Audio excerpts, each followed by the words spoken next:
HB pencils are unreliable.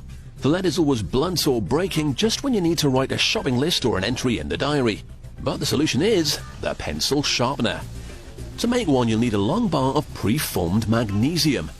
It's fed into this industrial cutter, which then slices it into the right-sized blocks. Magnesium is a cheap, light metal ideal for the job. The freshly cut blocks are collected below. They're then loaded into the next machine, which is where the real work of making pencil sharpeners takes place.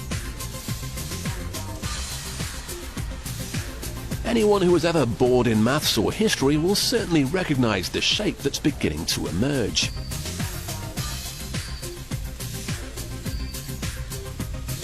As each blank passes around the machine, it creates the main hole for the pencil, the screw hole to attach the sharpener's blade. It threads the hole so the screw will hold tight, carves the space where the blade will sit on the sharpener, and files it down to remove any sharp edges that may injure the user. The blocks look like sharpeners, but all the work has made them rather dirty, and they wouldn't go well with a shiny new pencil case. They're loaded into special baskets which will help them survive the next stage of the process, a highly corrosive bath in nitric acid. Too long and the sharpeners will dissolve, but a short bath will shine them up nicely. The blanks are then rinsed and spun to dry them.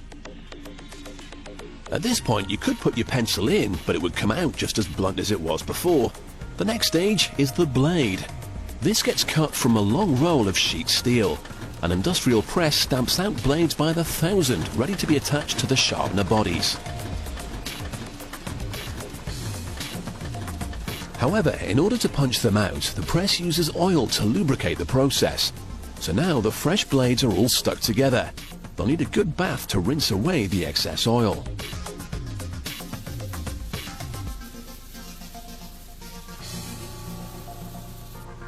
They're now heading for the ovens.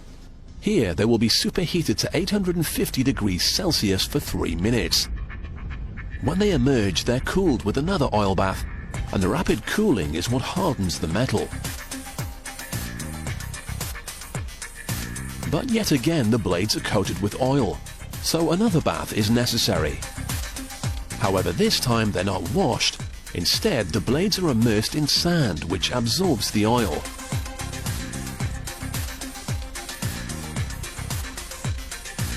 This is a rather messy process, and the workers end up with a giant drum full of oil, sand and blades. To clean this off, they're passed through sets of brush heads and over big sieves, leaving clean, hard steel. After all the bathing and cleaning, they're finally ready to be sharpened. But first, they'll need to be sorted. For pencil sharpeners to work, the blade must be sharp on the correct side. It's far too much hassle for a person to sort each blade by hand, so this machine does it for them. Blades facing the right way can pass through, the others are dumped back into the system to go round again. Once they've passed through, they end up here. A worker can now collect them and load them into the grinder for sharpening. Each blade now waits patiently for its turn to receive a razor-sharp edge. Each slot on the carousel takes one blade only, and the highlighted side here is ground down so it'll be ready to take on even the most stubborn HB pencil.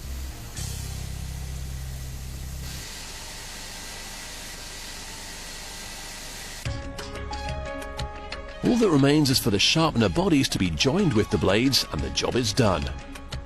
As with the blades earlier, only the bodies facing the right way are allowed through to the final stage. A tiny screw is used to connect the blades to the bodies, and that's it. Thousands of sharpeners are made every year, which help keep the pencils and the young minds of Britain sharp.